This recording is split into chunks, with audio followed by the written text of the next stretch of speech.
Hello everyone, welcome to Dove Valley. I am Ryan Green, joined alongside Jake Marsing here. We are here to preview this week's game against the Tennessee Titans.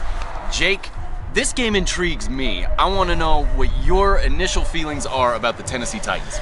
They're a really good running football team. They're one of the best, actually, running football teams in the NFL. They've also got... That's on the nose. Yeah. For those out of the loop. Yeah, a little bit.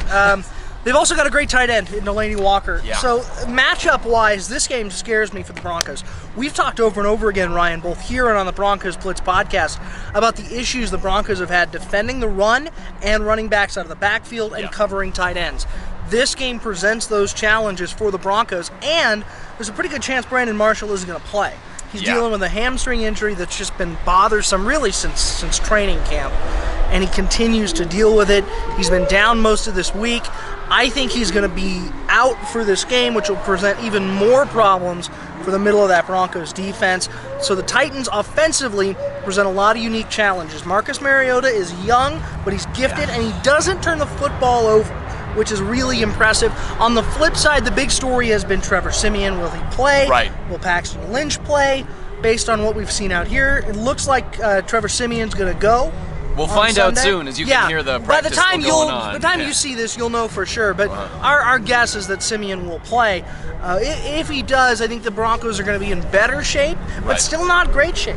This offense is bad, and it really does rely on the defense to make special plays. This game scares me if I'm a Broncos fan. Forget about the Titans' record. 6-6 doesn't mean a lot. They struggled early in the year. This is a complete and growing football team that's going to continue to get better. I still don't believe in Mike Mularkey as a head coach long term, but he's a guy who is helping Marcus Mariota transition into the NFL. Once that transition's over, they'll bring in the real guy, and the Titans could be a contender down the road, much like we talked about with Jacksonville, with some of those other young teams. Yeah. Jake, you're actually taking all my talking points. I'm doing your job for you. I should stop.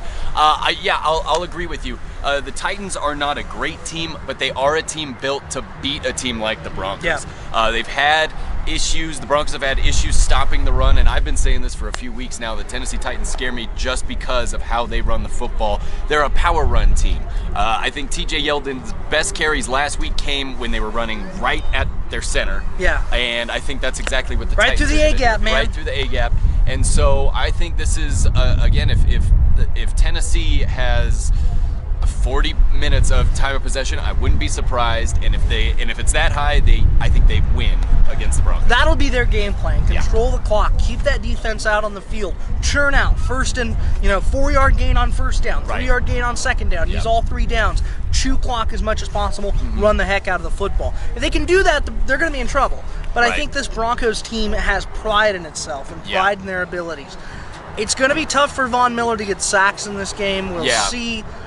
Mariota, really fun, real dangerous quarterback to watch. He's not been quite the player that some thought he would be. I was not as high on him as some others were. But I think he's athletic enough to at least make the pass rushers hesitate a little bit. I don't think they'll be going full speed around the corner and leaving the backside open for him to scramble out. So, again, it's on paper you say, well, the Broncos should win.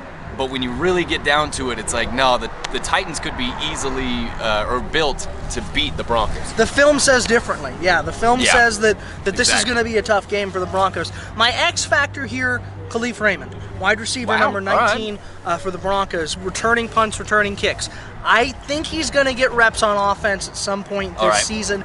If that's this week, we'll see. If not, we'll see down the road. Got, Raymond, 8 other receivers? He's got a lot. There are a lot of receivers on this team. I don't know why Marlon Brown is on this team. I'm sorry. Love you, Marlon, but I don't know why you're on the team. So Khalif Raymond, my X factor this week. Special teams has been an issue for the Titans all year. Raymond showed last week that he has the ability to cleanly catch the football, is growing in his confidence, growing in the opportunities he's going to be given. I think you look for big things from him out of the return game, which could help the Broncos significantly this week.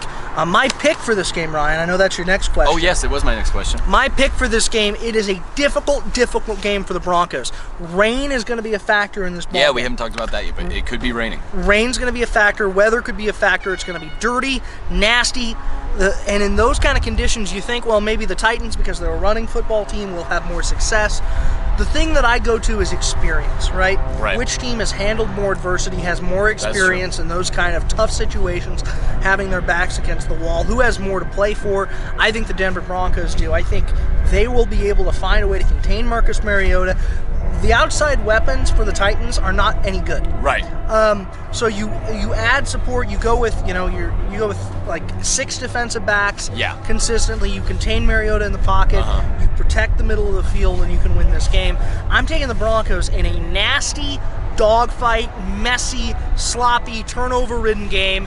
Give me the Denver Broncos 13-16. Okay. Yeah. I'm kind of predicting the same type of game.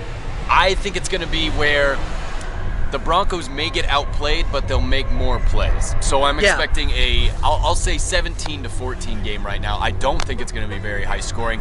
I think it's going to be a very fast game because I think both teams are going to want to control the clock.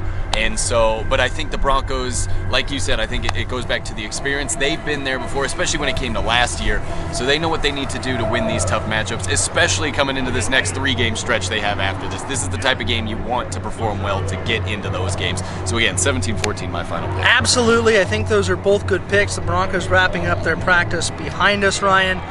I forgot what my point was going to be. Okay. But it was going to be good. The sun is in my eyes. Say it in the Bronco Blitz podcast. Yeah, the podcast. Yeah, we have a podcast. You'll That's remember right. that. That's true. All right, so there you go. Both predict a Broncos win. We'll see if we're right come Monday. Yeah, we'll be out here on Monday to catch you up. Ryan will be here. I'll be here Monday to hear from Coach Kubiak in the locker room, get sound afterwards, and then Ryan, next week.